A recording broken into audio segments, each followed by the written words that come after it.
அனைவருக்கும் வணக்கங்க. நான் கீர்த்தனா ராஜமாணிக்கம்.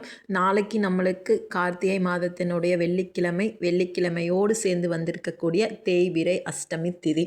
இந்த தேய்பிறை அஷ்டமி திதியில் எவ்வாறு வழிபாடு செய்யணும்? ஏன்னா தேய்பிறை அஷ்டமி தலையெழுத்தை மாற்றும் அளவுக்கு ஒரு சக்தி வாய்ந்த நாள், சிறப்பு வாய்ந்த நாளுன்னு நம்ம சொல்லலாங்க.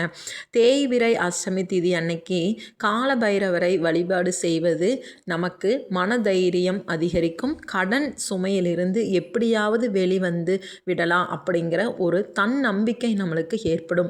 மன தைரியமும் நம்பிக்கையும் நம்மை பிரச்சனைகளிலிருந்து வெளிக்கொண்டு வருவதற்கான முதல் விஷயம் தானங்க. வெள்ளிக்கிழமை என்று வழிபாட்டுக்குரிய நாள், அதிலும் அஷ்டமி திதி இருப்பது மிகவும் விசேஷம். வெள்ளிக்கிழமை மாலை வீட்டுக்கு அருகில் இருக்கக்கூடிய பைரவர் ஆலயத்திற்கு சென்று நீங்கள் அங்கிருக்கும் பைரவருக்கு 2 மண் அகல் விளக்குகளில் மிளகு தீபம் கட்டாயம் போட வேண்டுங்க. சிவப்பு நிற சதுர வடிவில் இருக்கும் காட்டன் துணி எடுத்துக்கோங்க. அந்த காட்டன் துணியில் 27 மிளகு வைத்து முடிச்சு போட்டு அந்த மண் அகல் விளக்கில் வைத்து விட்டு கோவிலில் சிறிது நேரம் அமர்ந்து கடன் சுமையை தீர்த்து வைக்க வேண்டும். எனக்கு வழிகாட்டு சாமி பைரவா அப்படின்னு சொல்லி நீங்கள் மனமுருகி பிரார்த்தனை செய்து வீடு திரும்பவும்.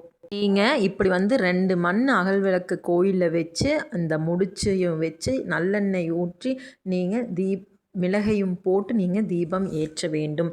பிறகு நீங்கள் வீட்டுக்கு வந்துடுவீங்க இல்லையா, இரவு தூங்க போகிறதுக்கு முன்னாடி நீங்கள் உங்களுடைய கைகளில் 8 மிளகு எடுத்துக்கோங்க. அந்த 8 மிளகையும் உள்ளங்கையில் வைத்து கொண்டு உங்கள் தலையை 8 முறை சுற்ற வேண்டும். வலப்பக்கம் இருந்து இடப்பக்கத்தில் மட்டும் 8 முறை நீங்கள் சுற்றி இந்த மிளகை நெருப்பில் போட வேண்டும். சின்ன மண் அகல் விளக்கில் ஒரு சிறிய கற்பூர துண்டு ஒன்று எடுத்துக்கோங்க. அப்போ அந்த கற்பூரத்தை ஏற்றி விட்டு மிளகையும் ஒன்றாக அந்த தீயில் போட்டு பொசுக்கி விடுங்கள். மிளகை அந்த தீபத்தில் போடும்போது என்னுடைய கடன் சுமை எல்லாம் இந்த நெருப்போடு நெருப்பாக பொசுங்கி போகட்டும் அப்படி சொல்லிக்கொண்டு மிளகை போட வேண்டும். மிளகு எப்படி அந்த நெருப்பில் வெடித்து சிதறுகிறதோ அதே போல உங்களுடைய கடன் சுமை வெடித்து சிதறும். மிளகு வெடித்து பிறகு கற்பூரம் அணைந்த பிறகு அந்த சாம்பலை எடுத்து வெளியில் கொட்டி விடுங்கள்.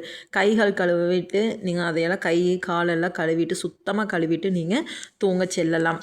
கால பைரவரையும் குலதெய்வத்தையும் மனதார நினைத்து இந்த பரிகாரத்தை வெள்ளிக்கிழமை இரவு செய்து பாருங்கள். அடுத்த தேய்பிறை அஷ்டமி திதிக்குள் நிச்சயம் உங்களுக்கு இருக்கக்கூடிய அனைத்து பிரச்சனைகளும் ஏதாவது ஒரு ரூபத்தில் குறைந்திருக்கும். கடன் சுமையை திருப்பி தருவதற்கு உண்டான வழியை அந்த ஈசன் உங்களுக்கு வழி கொடுப்பார். நிச்சயமாக இந்த ஒரு பரிகாரத்தை நீங்கள் செய்து பாருங்கள்.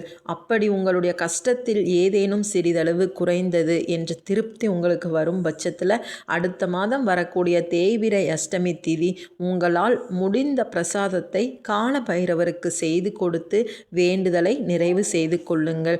நீங்கள் கால பைரவருக்கு உங்களால் என்ன முடிகிறதோ, தயிர் சாதமோ இல்லை எலுமிச்சை சாதமோ இல்லை புளி சாதமோ என்ன உங்களால் முடிகிறதோ அதை செய்து கொண்டு போய் கோவிலில் கால பைரவருக்கு நெய்வேத்தியமாக வைத்து நீங்கள் வழிபாடு செய்யலாம். அப்படி உங்கள் வீட்டுக்கு அருகில் பைரவர் கோயிலெல்லாம் இல்லை அப்படின்னு சொல்கிறவங்க உங்களுடைய பூஜை அறையில் கால பைரவரை மனதார நினைத்து கொண்டு 8 மிளகு போட்டு இந்த முடிச்சு போட்டு உங்களுடைய பூஜை அறையில் நீங்கள் தாராளமாக 2 அகல் விளக்குகள் வச்சு தாராளமாக நீங்கள் தீபம் ஏற்றி வழிபாடு செய்யலாம். நெய்வேத்தியத்துக்கு தயிர் சாதமோ இல்லை எலுமிச்சை சாதமோ ஏதோ ஒன்று வைத்து நீங்கள் வழிபாடு செய்யுங்கள். ஓம் கால பைரவராய நமக இந்த மந்திரத்தை உங்களால் எத்தனை முறை சொல்ல முடியுதோ அத்தனை முறை நீங்கள் சொல்லி வழிபாடு செய்யலாம். நிச்சயமாக நம்மளுக்கு பைரவர் காவல் தெய்வமாக நின்று அனைத்து பிரச்சனைகளில் இருந்து வெளிப்பட நல்வழி காட்டுவார். வாழ்க வளமுடன். இந்த வீடியோ பிடிச்சிருக்கு அப்படின்னா லைக் பண்ணிக்கோங்க. நம்ம சேனலை நீங்கள் முதல் முறையாக இப்போ தான் பார்க்குறீங்க அப்படின்னா சப்ஸ்கிரைப் பண்ணிக்கோங்க. கீழே இருக்கிற பெல் பட்டனையும் கிளிக் பண்ணிக்கோங்க. தினந்தோறும் ஒரு ஆன்மீக தகவல் கொடுக்குறேன், அது உடனே உங்களுக்கு நோட்டிஃபிகேஷனாக சேரும். மீண்டும் வேறொரு காணொளியில் சந்திக்கலாம். நன்றி, வணக்கம்.